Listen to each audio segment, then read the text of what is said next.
আমার husband office থেকে এরকমই একটা গিফট পেয়েছে, এসে বলছে এটা কি জিনিস বলতো, খায় না মাথায় দেয়। পট পৌরি বা রিড ডিফিউজারের ব্যাপারে ও কখনো শোনেও নি, দেখা তো দূরের কথা। আমাদের বাড়িতে যে ডিফিউজারটা আছে সেটা ইলেকট্রিকে চলে, সেটা ডিফিউজারের থেকেও বেশি তোমরা বলতে পারো হিউমিডিফায়ার, যেটা দিয়ে জলের ভেপার বেরোয় আর ওটার মধ্যে ফ্রেগনেন্স দিলে সেটা দিয়ে সুন্দর গন্ধ বেরোয়।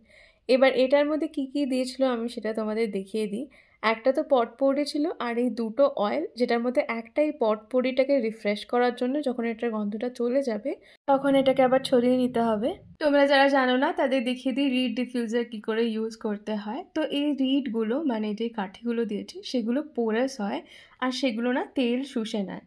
তো তেলটাকে এটার মধ্যে ঢেলে এই রিডগুলোকে ভালো করে চুবিয়ে তারপরে যেই সাইডটা চুবিয়েছো সেই সাইডটা উল্টে দিতে হয়, যাতে হাওয়ায় গন্ধটা হালকা করে ছড়াতে থাকে সবসময়। ডিফিউজারটার গন্ধ আমার পার্সোনালি খুব সুন্দর লেগেছে, আর এটাকে আমি আমার ওয়ার্ক ডেস্কে সাজিয়ে দিলাম।